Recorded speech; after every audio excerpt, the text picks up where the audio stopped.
Welcome to the Geospatial Impact Stories, organized by the Geospatial Awareness Hub and known as GH. So, GH is a thriving name in the field of geospatial industry, encouraging geospatial professionals and aspiring young minds in the fields to contribute to the growth of geospatial technology through education, business, and employment. At Geospatial Awareness Hub, we help you understand the world of geospatial technology better. We deal in spreading the word about growing geospatial business through meetups, knowledge share sessions, education, and more. Our goals and strategies can be summed up as assistance in growing the geospatial business, creating awareness ideas in geospatial community through aspiring ways, setting up workshops and lectures on institutional and corporate platforms, and back up geospatial professionals in strengthening their skills through essential resources and training. So moving on to Dr. Kajori. So over to you. Thank you, Aditya. So, in our pursuit to assist the geospatial businesses grow, we are going to start our new series titled Geospatial Impact Stories. Today, in the first episode of this series, we are excited to have Mr. Sanjeev Jha, Principal Solution Architect, Smart Infra at Amazon Web Services. Prior to that, he was associated with Quantela as Chief Data Scientist, engaged in building smart city analytics platform, under which he has been managing various geospatial projects, including Ministry of Urban Observatory. He is having more than 20 plus years of experience in IT industry. So, with no further delay, let us welcome Mr. Sanjeev Jha. Welcome, Mr. Sanjeev Jha, to the show. Aditya, over to you. Thank you, Dr. Kazuri. Welcome, Sanjeev sir. So moving on to diving deeper into this story. So Sanjeev sir, can you share in brief about how you got introduced with this geospatial technology and also your work experience after that? Sure, Aditya. So my journey on geospatial has started with Quantela. So that's like in 2016 or late 2016. When I was tasked to create an AI platform for Quantela, and we wanted to make a Quantela AI company in an urban estate. And based on my various studies and discussion with different people in my research, I realized that when we talk about urban analytics, is nothing but the location intelligence. It's primarily how I looked at it. Geospatial data, location intelligence, etc., as a prime mean. Moreover, I had a realization: if I'm building a smart city, then I should know the city as a overall. And how you know city as a overall? The best means can be a satellite data. And it was the same year when NASA, ISRO actually open sourced their satellite imaging, and that I read in the newspaper. Before that, I'll be honest, I had no exposure to GIS, satellite data, etc. I have no idea. So when I look at that first time and I say, hey, this sounds great. This is exactly what I was looking for. So that if I want to make a city smart, I want to get an overview of the entire city. And the good thing about and satellite seems a great way. And then when I study a little bit more, then I realize it's even more beautiful, because what satellite data do to your city, that it do it digitalize the asset of the city. So you get the data in terms of like different indices like NDVI or IDBI or MDWI, and all these indices mean something for a city perspective. So what you have end up doing is that you quantify the entire city. Once you have a quantification, then you can do machine learning, you can do various other aspects. So that's how my exposure, my beginning to the GIS space was through satellite. And to briefly give you a little bit of a story that how that evolved after that, I attended various NASA's courses, And then my wish was that how you automate all this stuff. My ultimate, everything I was doing on GIS with the mindset that how you automate things. I don't want it to go to a GIS software, look at the maps, or that's not what my objective was. My objective was to create something as a platform and use as a decision making. So, then I realized that, Landsat data available on AWS, how I can process that. As I said, I attended certain courses in NASA, and then, I found a great set of people who actually gave me a, head start in that journey. And later on, I definitely was able to automate many of this satellite data, Landsat, Sentinel. I was able to apply that to urban problems in various ways. And during our conversation, probably I'll share with you. And actually nowadays, I'm working on a crop insurance sector using leveraging Sentinel data. Yeah, Aditya. Wow, so that's very inspiring and great to know about it. So, coming into your area of interest, which is smart city, so can you throw some light on the concept of geo smart cities for young professionals like me and many more enthusiastic in the geo community? Sure. So, let's take a step back and look at a bigger picture, right? And bigger picture is a smart city. A smart city is the movement in the worldwide movement. And in India, actually, it is much more structured, where is a means for developing a city. Okay. Rapid urbanization is known. All of us know that it is rapidly, population moving to urban areas, and it is and a smart city has been a means that how, and a philosophy how you can make a city a better and sustainable city to live. Now, when you talk about smart city, what is the ingredient of a smart city? To me, the ingredient of a smart city is a sensor. And by the way, sensor and camera I take the same way, because I also look at camera as a means of capturing the data. Sensor is also means of capturing the data. And the cities spend quite a bit of money to create their geo assets, right?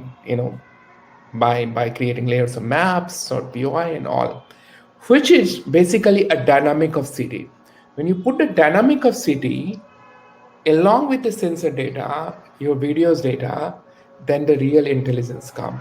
A GeoSmart city take the advantage of having these data together and use it for decision making and planning. That's, to me, is the GeoSmart cities. Thank you so much, sir. Thank you. So, sir, a few days ago, there was an announcement that was made by government pertaining to the geospatial industry. So there was a massive revision of the Indian geospatial regulations, giving chance to private sectors as a part of Atmanirbhar Bharat. So according to you, how this will reflect, or how this will turn, in the coming days down the lane? So sure. So let's divide the problem in two parts. Okay, miles problem and sub-mile problems. Okay, when we say mapping, and when it is some miles, when in a miles mapping, other cities are allowed to, other companies are allowed to leverage that data and do that level of mapping. And when you talk about sub miles mapping, that was not fully allowed. So government has allowed that to have that, and but at the same time they have restricted that the sub-miles mapping and data collection will be done by Indian companies or any foreign companies, and it has to leverage that. So that gives an amazing opportunity for India ecosystems, and that's why Atmanirbhar, the word which you use, is enabling these companies, and a company like Google's and company with big capability in a satellite imaging, they do have that power, right? Some using some machine learning, doing some way, they are going to that level, but it was locked for many other companies. Okay, now by opening this, it has, government has opened up the opportunity of the entire ecosystem and startups or other to do a mapping and do a geodata collections at that local hyper local level, and then kind of leverage it for other businesses. And as I shared, before in my conversation, I personally believe the last few years, a lot of changes has happened. How geospatial data has been, leveraged, and how with the advent of deep learning, machine learning, and other kind of technology, you see many of the location-aware companies who is leveraging it. You can take, biggest name and I respect is Swiggy, for example, how they leverage the location intelligence and mapping, etc., to deliver you food that fast, or any other, of course, e-commerce companies. But Swiggy is coming to my mind on the top of it because I experience myself. Okay, so there's a plethora of opportunity for the startups to generate those data, then share with the world, and that will enhance the local last mile delivery and the local delivery to the citizen. Thank you, sir. And so, since you talked about the startup, so how do you see that the space tech startups empowering Yeah. India's geospatial activities? Any advantages, disadvantages like that? Yes. Yes. Yes. Yes. You know, last, in fact, in the early of my conversation, I mentioned about my journey, how it has started, and actually it has started with a desire that how you can get the overview of a city if I want to make a city smart, and satellite is a great way to start with, right? So last few months, in fact, two big announcements have happened from the government. One is opening of the space sector. So the Indian startups are, allowed to participate in creating satellites, sending their own satellite, and etc. And at the same time, you also hear about the geospatial that being opening up. Okay, and to me, these two are complementary to each other. You cannot do a great, space-based mapping or modeling, etc., unless you have a good ground truth. Okay, so you at one place you need a good ground truth data sets. On top, you need a good source of satellite data and combined together to scale that entire. And if I talk about India now, let's say we talk about cities, let's say talk about India as a whole, and I have to create a whole overview of India. What's the best way for me to create satellite-based approaches? I take it, and that cannot be successful if I have this ground truth being collected, validated, and both the space has been covered by recent announcement. So I see that this new space tech company is actually solving a big problem for India, which has otherwise we have to depend on these European satellites or NASA-based open source satellites to get the data about earth-facing data about India. Now with the space tech companies are launching their own data on satellites, and solving that problem to get the data, a quality data at a source. So I think these two both together is a big announcement for the geospatial space in India. With respect to, in continuation to that question, what I had in mind is like, so these sectors have opened, like people can create their own data sets. Earlier, what we used to have, like, for example, if there is any particular defense area or areas which are sensitive, that might be ecological or that might be, in terms of various things which might hamper the security of Indian defense. So how do you see that as a challenge, or how how to control those kind of things, if you have it in mind? Right. See, while we're talking about these, right, at the same time, there's also a movement and there's also a conversation going about data and data privacy. Okay, and the ownership of data, the ownership on the social media data. Okay, so while it opens an opportunity, it also a threat, right? Every good thing has certain kind of threat as well. So I think a regulation has to evolve, and there has to be a geospatial data policies that how and where now these space technologies are so powerful, and it can give me some information in a sub-meter level. That can be very dangerous. It can be good thing, at the same time it can be a security hazards, it can be a privacy issue. So what I see, Sumit, that very soon there'll be some data privacy and data ownership regulation will come. Okay, and already in the part of this, when this space or this policy has come, part of it is that the data has to be stored within India. It cannot be stored outside. It can be served to outside, but the data originate and owned by the country, right? So some of those things are already in place, but I see more tighter regulation has to become, which will evolve with time. Sumit. Thank you for that. Kajuri, you can, go for the next. So I Yes, think sir. So it was great till now, and there is a concern about the gap between geospatial industry and the current market demands.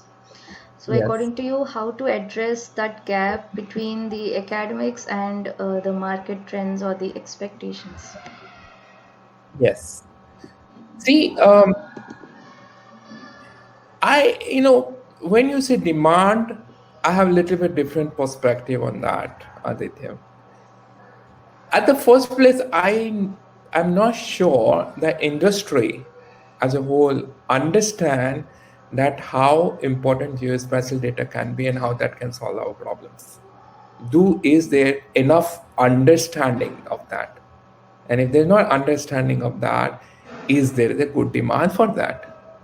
Okay, so what I see a gap between academics, demand, and just what word I should use, just the awareness of it, the how it can help the society. Okay, so what I mean by that, okay, so let me put it that in a framework. So when we say geospatial, to me there's a four pillars to it. Number one, collection, right? So you collect the geospatial data, and we discuss about a space tech and on ground and sub miles kind of problems, right? Then manage, right? So once you collect the data, then you manage it. What is the management is creating maps, right? Creating some kind of assets.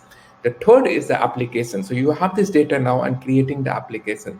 What you see, like company like here.com, some of these companies, TomTom, they have like APIs, and that's what I mean by that. Okay, they are means of that. And the last and the fourth one is the sharing. So you have the outcome, and then you have all the visualization layers, right? Like ISRIS, ArcGIS, and where you can create those visualization layers. So there's the four things, right?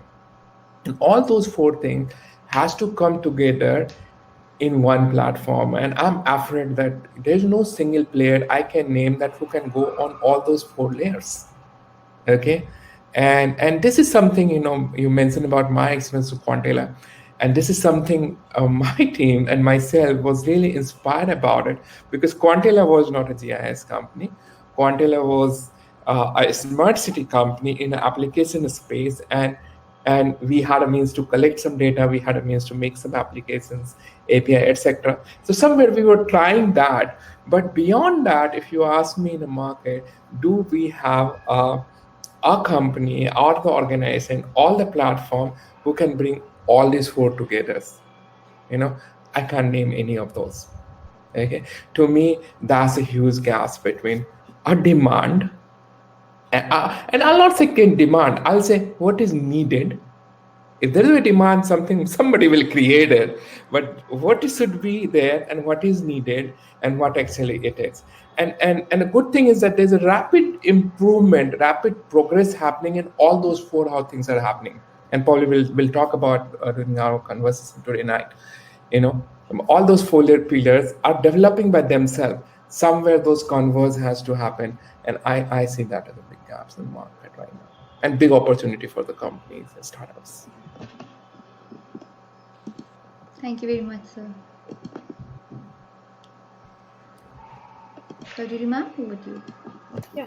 So, sir, this geospatial technology is evolving very fast, as you mentioned, Yeah. isn't it? Yeah. Yeah. So, how do we confront this kind of notion that we are being left out? It might be left out because it is evolving so fast. So, Yeah, what is what are your advices, three piece of advices for the absolutely.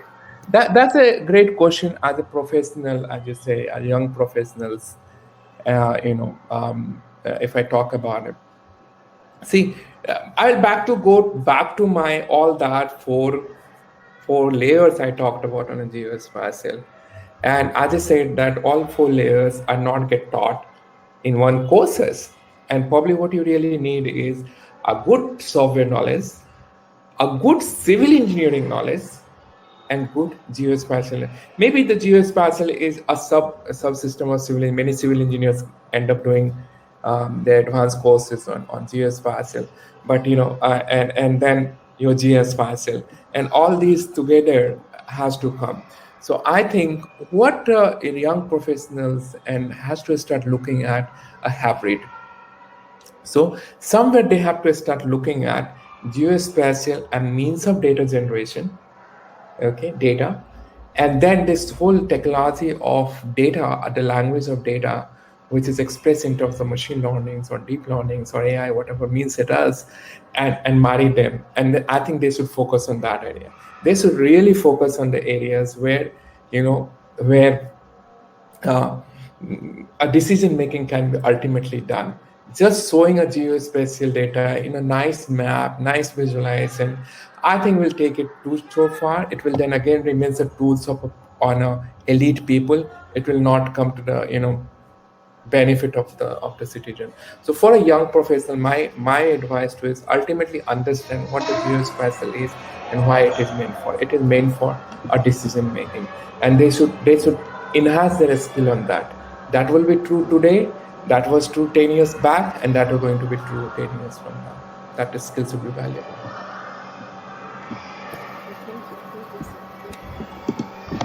And we all would like to know about your views on Geospatial Awareness Hub. Sanjeev sir. Yeah. So Geospatial Awareness Hub is the brainchild of one of my team members, and probably it has been originated on the same floor where I used to work for. So I have seen them growing from that conceptualization, and I've been watching them. So I think I think when I'm looking at from 2016 onward and I've been watching this industry, it has rapidly evolved. You call it geo AI, you call it geospatial, you call it location intelligence, everything means the same thing. But what it really mean is that A, it is evolving, B, people are realizing the value of it, C, it is becoming a very important component of